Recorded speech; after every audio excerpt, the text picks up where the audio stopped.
जय श्री राम दोस्तों, मित्रों, भक्तों एवं संतों, एक नई वीडियो में आपका पुनः स्वागत है। और ये वीडियो बहुत ही ऐतिहासिक स्थल का है, नर्मदा के किनारे का है। मांडवगढ़ बोलते हैं, तो मांडवगढ़ का ये वीडियो है। आप देखिएगा, पूरा वीडियो देखिएगा। और ये चैनल पे पहली बार हैं तो सब्सक्राइब कर दीजिएगा। वीडियो को लाइक शेयर कमेंट अवश्य करिएगा। वीडियो बहुत ही ऐतिहासिक घटनाओं से प्रेरित है और समझने बूझने लायक वीडियो है, तो वीडियो अवश्य ही देखना। और ऐतिहासिकता के साथ साथ धार्मिकता भी जुड़ी हुई है, तो वीडियो को शुरू से अंत तक अवश्य देखना और समझना। फिर मिलेंगे वीडियो के अंत में, तब तक आप वीडियो देखिए।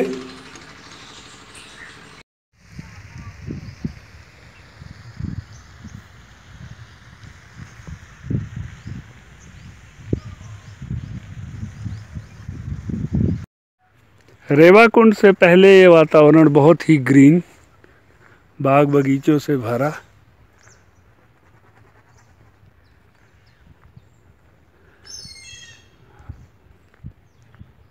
नीचे आम के गार्डन है। और अब मैं रेवाकुंड रानी रूपमती महल पे पहुंच चुका हूँ। और बाज बहादुर महल भी यहाँ है, क्योंकि बाज बहादुर और रानी रूपमती संगीत के बहुत प्रेमी थे, तो यहीं रहते थे। तो हमें लगता है उसी समय ये आम की गार्डन बनी हुई थी। नीचे जो आम के गार्डन आप देख रहे हैं, ये उसी समय के हैं, बहुत सुंदर बना है। और ये है रेवा कुंड। रेवा मीन्स नर्मदा, नर्मदा कुंड। ये नर्मदा कुंड है। अब हम उनके महल की तरफ चलते हैं। ये राम मंदिर से 5 किलोमीटर दूर है। और यहाँ से माँ नर्मदा दिखाई देती है, क्योंकि ये पूरा मांडव एक टापू पे है। और इसकी पूरा टापू पहाड़ी पे है। पूरी पहाड़ी की दूरी मुझे नहीं पता कि कितने किलोमीटर में पहाड़ी है। एक टापू टाइप का है, ऊपर उठा हुआ, और काफ़ी ऊंचाई पे है। तो यहाँ से माँ नर्मदा भी दिखती हैं। और लोग बताते हैं कि यहाँ माँ नर्मदा मांडव ऋषि ने प्रकट किया था।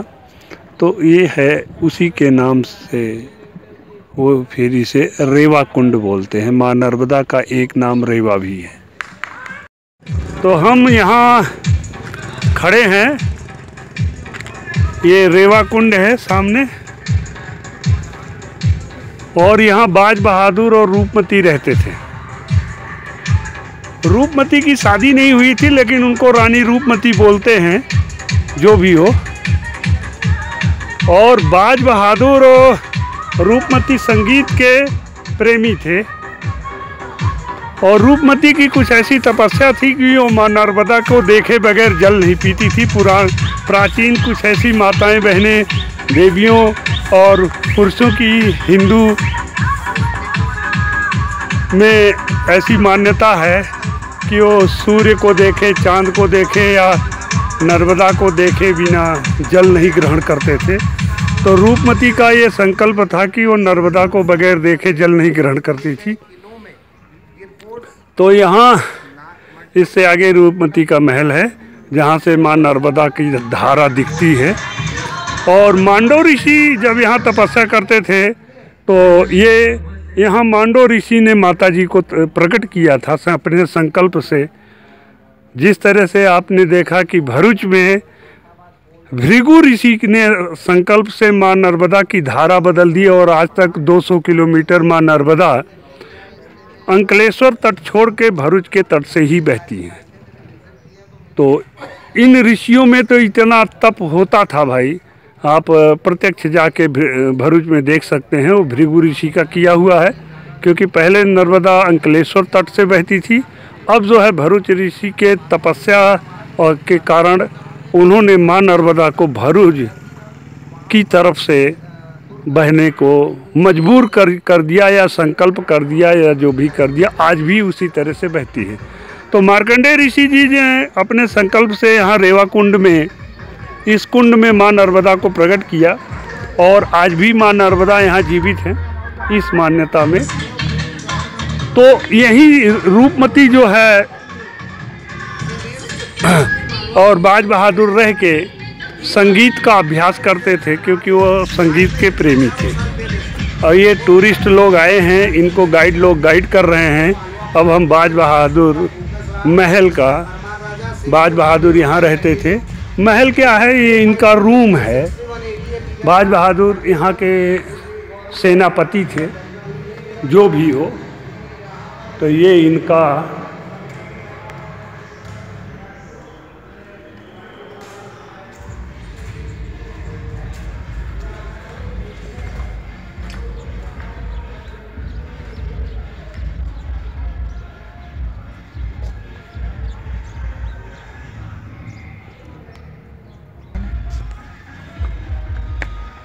तो ये आज भी मैं स्टैंड और कैमरा नहीं लगाया हूँ, आप यूँ देखिए।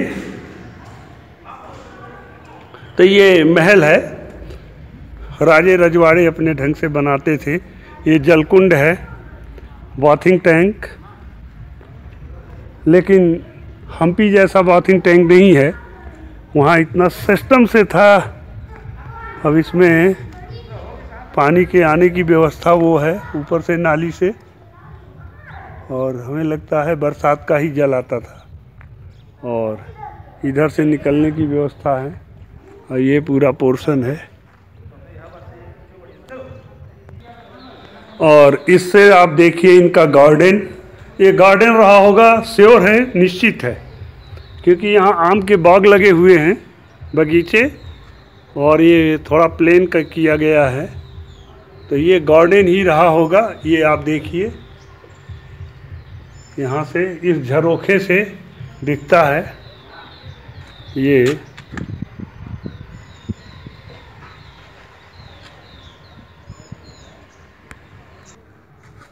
इस झरोखे से आप इनका गार्डन देख रहे थे।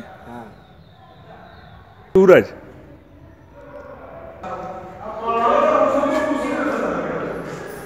ये महल का स्वरूप है।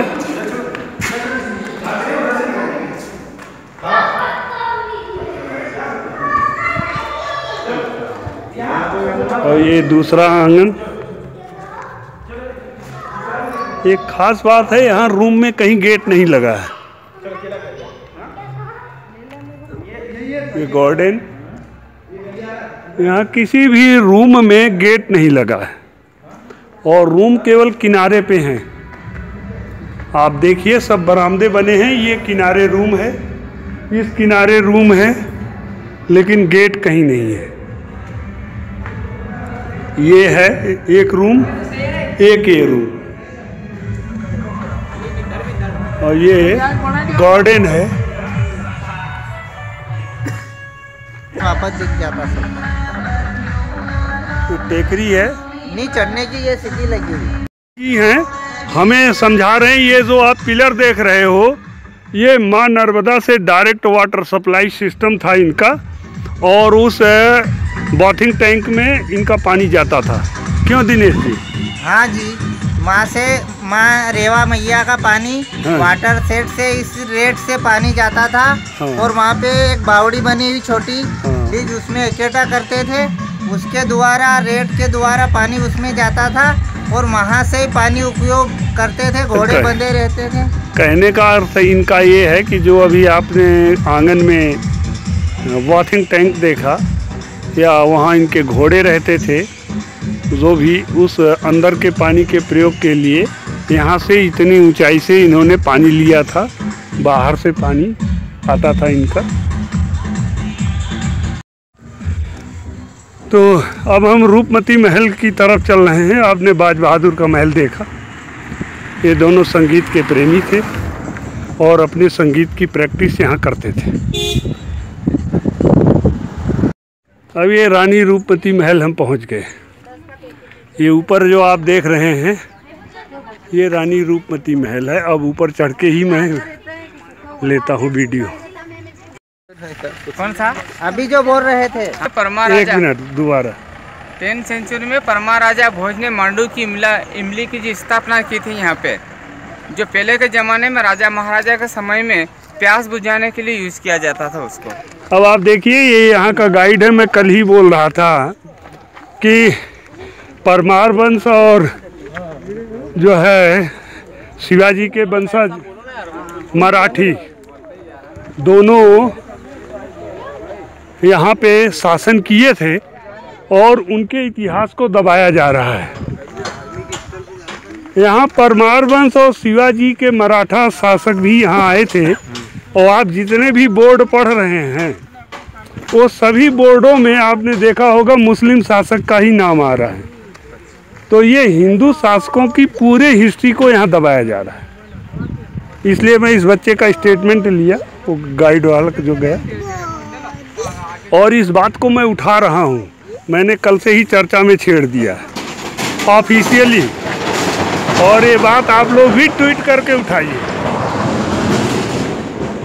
ये रानी रूपमती का महल, स्टार्टिंग पॉइंट यहाँ घोड़े रहते थे और कुछ उनके लिए सुरक्षात्मक टुकड़ी रहती थी। इसके अंदर एंट्रेंस कर रहे हैं, कई एंट्रेंस है, तो यहाँ से हम एंट्रेंस कर रहे हैं। और आप देखिए, ये घोड़साल थी। इतना बड़ा होत बना हुआ था। ये घोड़साल से हम एंट्री कर गए और ये चढ़ रहे हैं। नर्मदा साइड का दृश्य देखिए। रूपमती यहीं से नर्मदा का दर्शन करती थी। इस समय फॉग है वातावरण में, तो नर्मदा नहीं दिख रही है। यहाँ से नर्मदा इस दिशा में 25-30 किलोमीटर है, जो एक अर्धवृत्ताकार में बही हुई है यू साइड से लेके। तो यहाँ से अपने महल से ये टेकरी बनी है। रूपमती जी यहाँ से बैठ के नर्मदा का दर्शन करती थी, तब वो जल ग्रहण करती थी। यहाँ उनका महल बनाने का ये उद्देश्य था। अब महल की संरचना आप देख लें थोड़ा सा, फिर चलते हैं वापस। ये है जैसा कि उस कालीन किसी भी कमरे में गेट नहीं होता था। दर्शन कैसे होते थे मैं आप लोग को इस साइड समझूंगा, इस साइड आइए। बनावट के आधार पे तो मुझे ऐसा लग रहा है कि ये केवल रूपमती यहाँ से नर्मदा दर्शन के लिए आती थी, रहती नहीं थी। रहने के लिए तो जो बाजवा महल बताया है, हमें लगता है वहीं इनका आवास था, लेकिन अभी पूरा सर्वे करते हैं। तो ये इसका दिख रहा है बरामदा, और ये 2 कमरे, एक उस साइड में पीछे, एक इस साइड में। कमरों में उस समय गेट नहीं होते थे। और ये यदि इसके नीचे कुछ महल बना है तो अभी देखते हैं। दिनेश जी, इसके नीचे कुछ बना है? इसके नीचे घोड़े रहते थे और वो पानी का टैंक था। हाँ। और यहाँ पे घोड़े बनते थे, और इधर सामने ये बीच वाली रास्ते में हाँ। यहाँ पे जो उनकी सेना रहती जाती थी। हाँ। और यही 2 गुम्मज हाँ। 48 घंटे में बनी थी। अच्छा अच्छा। 2 ही गुम्मज जब माँ हाँ। रेवा ने, माँ नर्मदा ने, हाँ। उसी रानी रुकमती ने संकल्प ले लिया था। हाँ। कि मैं इसके बिना यहाँ किसी जल ग्रहण नहीं करूँगी, नहीं कर पाऊंगी, तो हाँ। मुझे कुछ रहने की भी व्यवस्था बताओ। हाँ। तो वही मांडव के बाज बहादुर ने हाँ। ये 48 घंटे में दोनों गुम्बद बनाने की। तो वो मेन महल नीचे है। अब चाहे उसे बाजवा महल कहो, चाहे रूपमती महल कहो।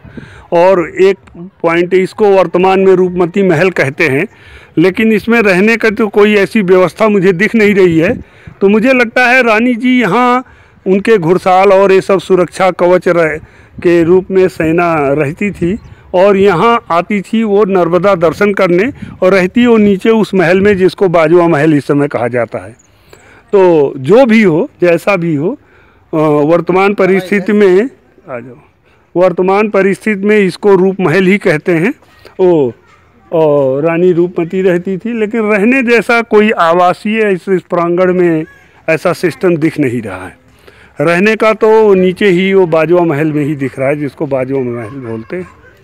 फिलहाल ये पुरातत्व विभागों ने अपना नामकरण जैसा कर दिया हो, कोई लेख तो इन्होंने दर्शाया नहीं बोर्ड में कि इस लेख के आधार पे ऐसा किया जा रहा है। देखिए ये हमारे भगत हैं, कहाँ से आए हैं प्रभु जी?